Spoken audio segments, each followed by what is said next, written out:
बहुत important class है आज की। 10 क्वेश्चन की प्रैक्टिस होगी आपकी क्वांटिटेटिव एप्टीट्यूड के, और जो लेवल आपका होगा वो यही मिलेगा आपको एग्जाम में। तो सीरियस होकर आप वीडियो को पूरा देखें और सवाल लगाते जाएं आप अपने मेथड से, उसके बाद मेरा मेथड भी देखें। कुछ मेथड सेम भी होंगे, कुछ अलग भी होंगे, और ज़रूर आपको नया सीखने को मिलेगा अगर आप पूरी वीडियो देखते हैं। शुरू करते हैं वीडियो को। क्वेश्चन आपको इंग्लिश में दिखेंगे लेकिन मैं हिंदी में बताता जाऊँगा। पहला क्वेश्चन क्या है, 10 नंबर हैं, उसमें से पहला नंबर 5 है और आगे के नंबर इसी तरीके से फॉलो करेंगे, 3 ज़्यादा हैं आगे के नंबर। आपको ये बताना है उन 10 नंबरों का एवरेज कितना है, ये बताना है आपको। दिया क्या है हमें दिया है पहला नंबर इसका 5 है। उसके बाद क्या दिया है कि अगले जो नंबर है वो 3 करके बढ़ते जाएंगे, यानी 5 में 3 बढ़ाएंगे तो कितना मिलेगा, 8 मिलेगा। अगला क्या मिलेगा, 11 मिलेगा। अगला क्या मिलेगा, 14 मिलेगा। उसके बाद क्या मिलेगा, 17 मिलेगा। इस तरीके से बढ़ते चले जाएंगे। अगर आप इसको फॉर्मूले से जाएंगे तो आपको पता है इसमें कौन सा फॉर्मूला लगेगा, अर्थमेटिक प्रोग्रेशन यानी एपी का, समांतर श्रेणी का इसमें फॉर्मूला लगेगा। एस एन बराबर आपको पता है n/2 a plus n-1 into D, ये फॉर्मूला लगाएंगे। उसके बाद आप इसको करेंगे फॉर्मूले से, ये पूरा इसका प्रॉपर मेथड होगा। लेकिन मैं ऐसे नहीं करूँगा।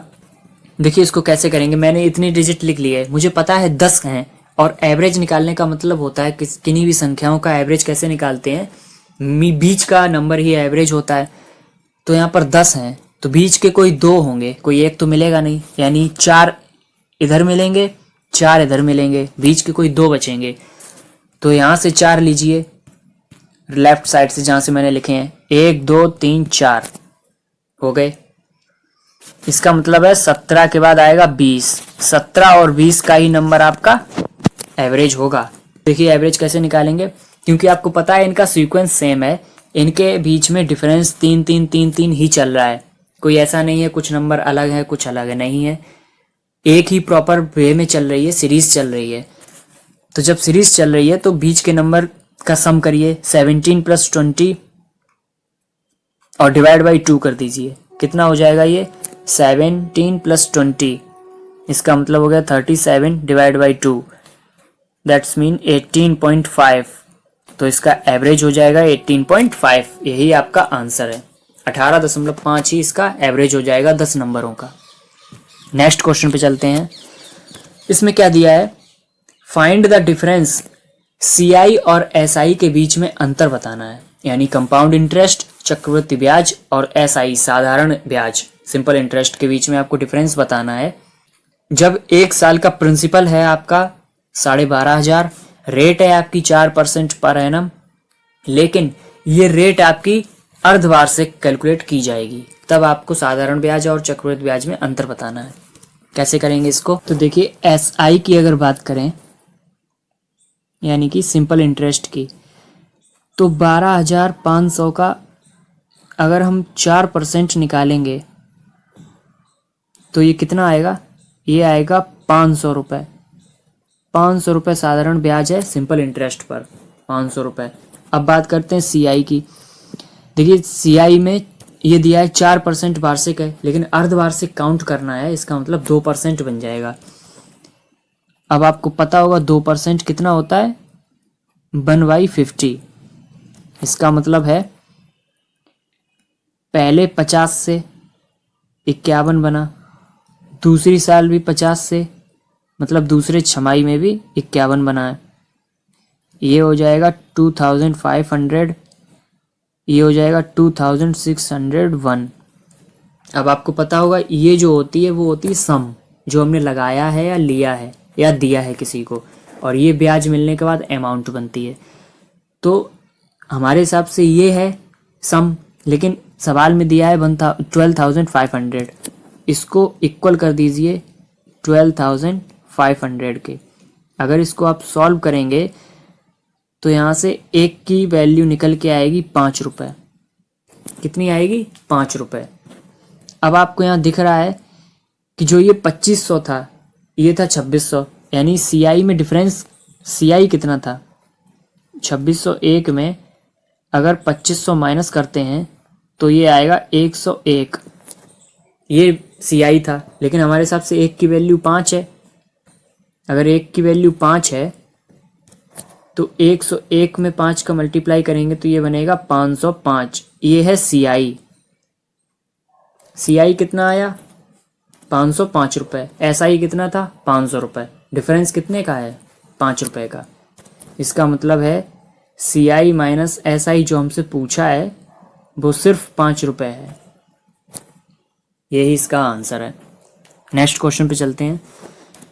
इसमें दिया है पाइप A किसी टैंक को 4 घंटे में भर सकता है, जबकि पाइप B उसी टैंक को 16 घंटे में खाली कर सकता है। तो टोटल टाइम कितना लगेगा उस टैंक को भरने में अगर दोनों पाइप अल्टरनेट वर्क करें, काम करें और A से शुरुआत हो? तो इसको कैसे लगाएंगे देखिए। देखिए A जो है वो 4 घंटे में भर रहा है, B 16 घंटे में खाली कर रहा है। एलसीएम लीजिए 16 आ जाएगा। तो हमने मान लिया 16 लीटर का ही टैंक है। ए की एफिशिएंसी कितनी है?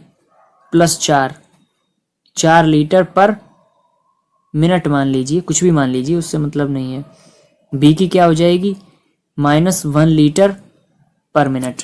इसका मतलब है पर मिनट नहीं, पर ओवर मान लीजिए, पर ओवर मान लीजिए, क्योंकि ओवर में ही ऊपर दिया हुआ है ना, फॉर ओवर। ठीक।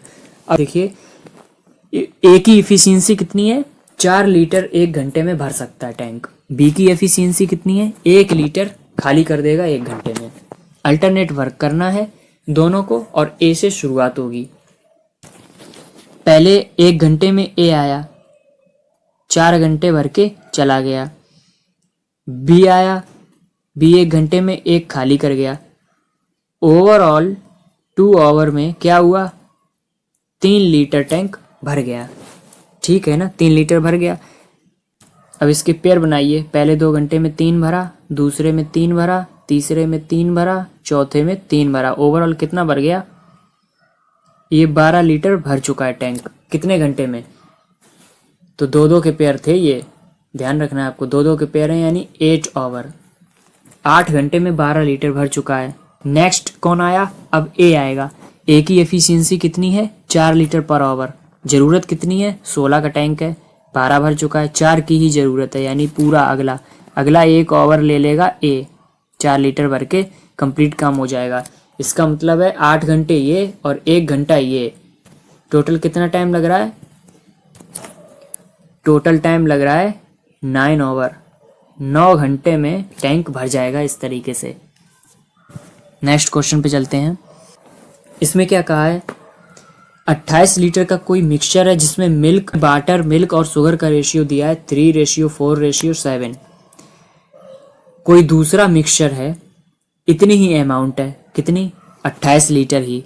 उसमें पानी, दूध और चीनी का मिश्रण कितना है रेशियो? 10:7:18। तो हमें ये बताना है कि जो नया मिक्सचर बना है उसमें पानी कितना मिलाया गया है। Water, milk and sugar. पहले रेशियो कितना था? 3:4:7। बाद में कितना है दूसरे वाले में? 10, 7 और 18। इनको ऐड करिए ज़रा, तो ये बनेगा 14। इसको ऐड करिए ज़रा, ये बनेगा 35। लेकिन ऐसा हो नहीं सकता है। क्या कहा गया था? क्वेश्चन पढ़िए। सेम अमाउंट, इसका मतलब जो अमाउंट इसमें वही इसमें, लेकिन यहाँ तो नहीं दिख रही है। यहाँ तो ये 14 है, ये 35 है। इसका मतलब दोनों को हमें इक्वल बनाना पड़ेगा। इक्वल बनाने के लिए क्या करेंगे? 14 5 जा कितना होता है? 70। 35 2 जा 70। करिए मल्टीप्लाई। तो अब नया रेशियो क्या बनेगा? वाटर, मिल्क एंड शुगर का न्यू रेशियो क्या बन जाएगा? 5 3 जा 15 रेशियो, 5 4 जा 20 रेशियो, 5 7 जा 35। दूसरे वाले मिक्सचर में क्या बनेगा? 2 10 जा 20, 7 2 जा 14 एंड 18 2 जा 36। अब अगर आप इनको ऐड करके देखेंगे, चलिए ऐड करके देखिए इनको कितना आएगा। इसको ऐड करेंगे आप, ये आएगा 70, ये आएगा 70, इक्वल बन गया है। अब दोनों मिक्सचर इक्वल हैं, इसका मतलब है हमारे हिसाब से 70 यूनिट हो रहा है, लेकिन सवाल में कितना दिया है 28 लीटर, यानी ये 70 यूनिट जो है वो 28 लीटर के बराबर है। इसमें 7 से डिवाइड कर दीजिए तो 10 यूनिट की वैल्यू कितनी हो जाएगी 4 लीटर। पूछा क्या है हमसे, क्वेश्चन में पूछा है कितना पानी मिलाया गया है नए मिक्सचर में। देखिए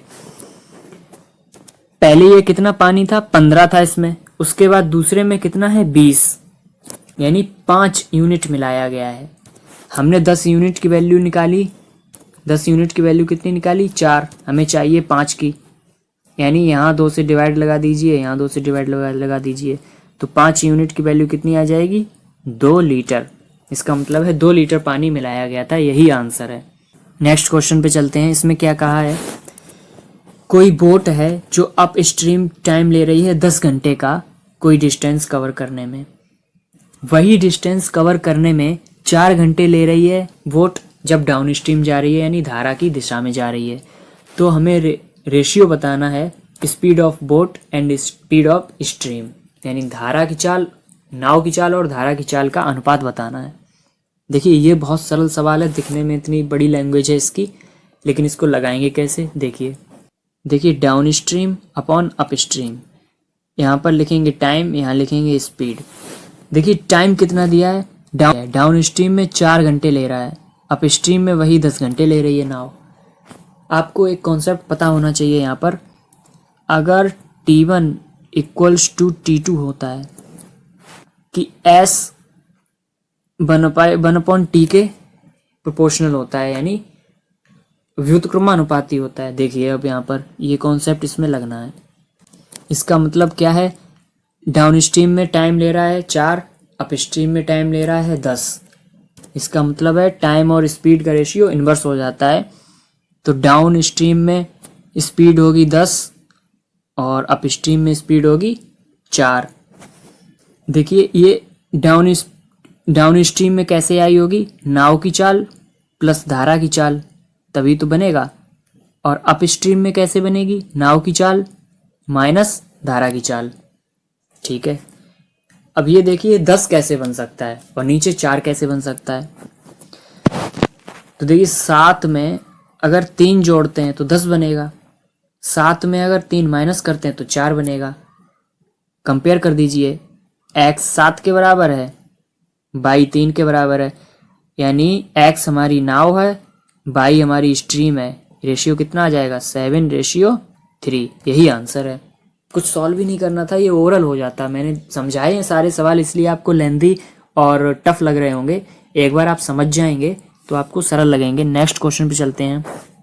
2 नंबर, कोई 2 नंबर है वो 8:9 के अनुपात में है। अगर पहले नंबर का 12.5%, दूसरे नंबर का 11.11% आपस में मिला लिया जाए तो जो रिजल्ट होगा वो 200 होगा। तो हमें ये पता करना है कि जो दोनों नंबर हैं इनका 30% किसके बराबर होगा। दोनों नंबर को ऐड करके उनका 30% किसके बराबर होगा। देखिए पहला नंबर कितना है 8, दूसरा नंबर कितना है 9।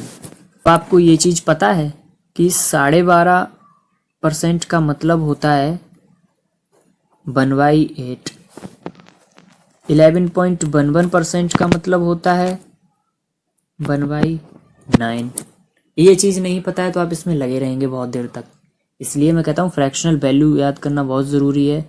मैंने परसेंटेज की क्लास एक पढ़ाई हुई है, प्लेलिस्ट में देखें आप, उसमें मैंने सारी ये सब बताया हुआ है। देखिए अब कैसे करेंगे। दिया है जो पहला नंबर है उसका 1/8 यानी 12.5%, यानी 12.5% 8 का कितना हो जाएगा 1। दूसरी संख्या है उसका 11.11% यानी 1/9, तो 9 से 9 कैंसिल हो गया, बचा कितना 1, यानी 1 और 1 जोड़ देंगे कितना आएगा 2 यूनिट हमारे हिसाब से सम बन रहा है। सवाल में कितना बन रहा है 200, तो इस 2 को उठाकर 200 के बराबर रख दीजिए, तो 1 यूनिट किसके बराबर आ जाएगी 100 के। अब हमसे कहा क्या है वो पढ़ते हैं। हमसे कहा है कि पहली और दूसरी संख्या का सम करिए, उनका 30% किसके बराबर होगा। तो देखिए 1 यूनिट कितना है, 100 के बराबर, तो 8 हो जाएगा 800 के बराबर, 9 हो जाएगा 900 के बराबर, टोटल कितना हो गया 1700। इसका निकालना है हमें 30%। 30% निकालते हैं, 0 से 0 कैंसिल कर दिए, 17 3 ज़ा 51, 510 आएगा। ये इसका आंसर है, 510 आएगा 30%। नेक्स्ट क्वेश्चन पे चलते हैं। देखिए ये टाइम एंड वर्क के पैटर्न पे ही एक नया क्वेश्चन है। ये सब लेटेस्ट पैटर्न है, आपके एग्जाम में ऐसे ही मिलेंगे, तो ध्यान से पढ़ें। अमित एंड विपिन एक ऐसे लिखना शुरू करते हैं जो कि 300 शब्द का है। अमित जब 3 वर्ड लिख लेता है तो विपिन उस टाइम पर 5 वर्ड लिख लेता है। तो ये बताना है कि विपिन जब तक काम फिनिश कर लेगा तब अमित कितना काम कर चुका होगा, ये बताना है। देखिए अमित एंड विपिन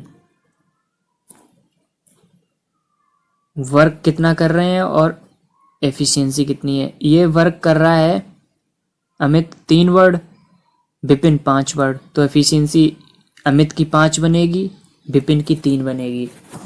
अगर आपको ये डाउट हो मैंने एफिशिएंसी कैसे उल्टी कर दी, तो ये भी मैं बता देता हूँ, जिनको आता है वो इंतज़ार करें।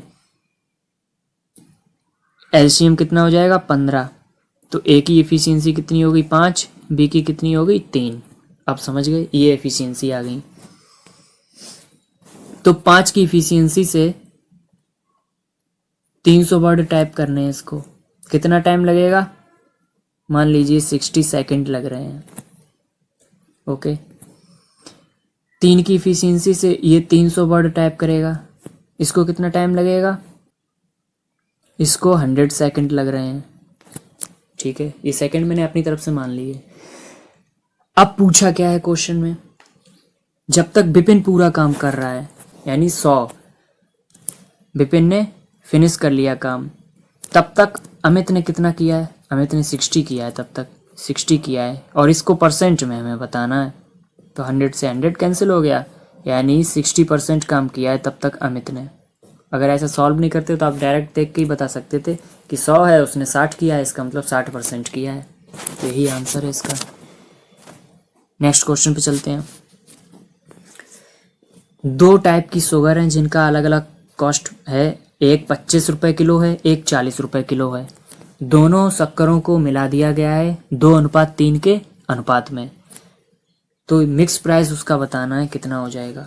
देखिए कैसे लगाएंगे इसको लगाने का एक बहुत बढ़िया तरीका मैं आपको बताऊंगा जो आपने कभी नहीं पढ़ा होगा। देखिए एक है 25 रुपये वाली, एक है 40 रुपये वाली चीनी। ठीक है, मिलाया किस अनुपात में है, 2:3 के अनुपात में है, यानी इसका दूसरा हिस्सा उठ के आएगा 2/5 से, इसका तीसरा हिस्सा उठ के आएगा 3/5 से। 25 का 2/5 करेंगे, 5 से जाएगा 5 बार, और 2 से गुणा कर देंगे 10, ये उठ के आया मान लीजिए 10 केजी में माना, क्योंकि केजी में ही दिया है केजी। इसका देखिए 5 से 8 बार, 8 8 3 24, इसका 24 केजी उठ के आया। तो मिक्स प्राइस कितना आ गया, 10 ये आया, 24 ये आया उठ के, यानी 34 रुपीज़ पर केजी, ये आ गया मिक्स प्राइस। ये मेथड कभी पढ़ा है आपने, नहीं पढ़ा होगा। 34 रुपये पर किलो, ये इसका मिक्स प्राइस आ गया। नेक्स्ट क्वेश्चन पे चलते हैं। ट्रेन है कोई 300 मीटर लंबी, 200 मीटर लंबे प्लेटफॉर्म को क्रॉस करती है 50 सेकंड में। तो ट्रेन की स्पीड बतानी है किलोमीटर पर आवर में। सिंपल है ये क्वेश्चन। 300 मीटर की ट्रेन है, 200 मीटर का प्लेटफॉर्म है, 50 सेकंड लग रहे हैं, कितना हो गया 500 divide by 50 equals to 10 metre per second. Speed आ गई ट्रेन की 10 मीटर पर सेकंड, लेकिन ये मीटर पर सेकंड में है, इसको किलोमीटर में बदलेंगे तो कैसे बदलेंगे, 18/5 से डिवाइड कर दिया, मतलब मल्टीप्लाई कर दिया, 2 बार 18 टू ज़ा 36 किलोमीटर पर आवर, यही इसका आंसर है। नेक्स्ट क्वेश्चन पे चलते हैं। बोट की स्पीड 40 किलोमीटर पर घंटा है और वो 5 घंटे लेती है। एक रिवर है 300 किलोमीटर की, माफ़ कीजिए ये 30 पी नहीं है, ये 300 है, ध्यान रखना है आपको। ये कितनी है? 300 किलोमीटर वाइड है ये रिवर की लेंथ। 300 किलोमीटर लंबी नदी को पार करने में नाव 5 घंटे ले रही है 40 की स्पीड से चलकर। तो ये बताना है कि जाकर वापस आने में कितना टाइम का डिफरेंस होगा। देखिए कैसे करेंगे इसको। 300 किलोमीटर की दूरी है, 40 की स्पीड से चली गई है और इसमें शामिल होगी धारा की भी चाल, क्योंकि ये धारा की दिशा में है। पढ़ा होगा आपने, ये देखिए लिखा है वाइल गोइंग विद स्ट्रीम, यानी कि डाउन स्ट्रीम चल रही है। और कितना टाइम ले रही है? 5 घंटे ले रही है। इसको सॉल्व करिए, 5 से ये जाएगा 60 बार, तो यहाँ से x की वैल्यू निकल के आएगी 20 किलोमीटर पर आवर। हमें पता चल गई स्ट्रीम की चाल कितनी है, धारा की चाल आई 20 किलोमीटर पर घंटे। ठीक है, अब हमसे पूछा क्या है, टोटल कितना टाइम लगेगा वो निकाल के फिर हमें ये बताना है कि डिफरेंस कितना आया है आने और जाने के टाइम के बीच में। देखिए जाने में कितना टाइम लग रहा था, इसको नोट करके रखिए, 5 घंटे। डाउन स्ट्रीम में इसको 5 घंटे लगे थे। अब 300 किलोमीटर ही चलना है उसको, लेकिन अब की जाना है अप स्ट्रीम में, यानी 40 की चाल ये थी उसकी बोट की, 20 उसकी धारा की थी। सॉल्व करिए इसको, कितना आएगा? तो ये आएगा 15 आवर, यानी 15 घंटे। 15 घंटे लग रहे हैं उसको डाउन स्ट्रीम में। अब 15 ही टिक नहीं कर देना है आपको, डिफरेंस पूछा है, यानी 15 घंटे ये थे, 5 घंटे ये थे। 15 माइनस 5 यानी कि 10 घंटे का डिफरेंस है आने और जाने का मिलाकर। तो आंसर है इसका 10 घंटे। और ये लास्ट क्वेश्चन था आज का, और उम्मीद करता हूँ ये अच्छी क्लास रही होगी। जो भी यहाँ तक देख रहे हैं वो सीरियस स्टूडेंट ही होंगे। ख्याल रखें अपना, सेफ्टी के साथ एग्ज़ाम देने जाएं। Bye, take care.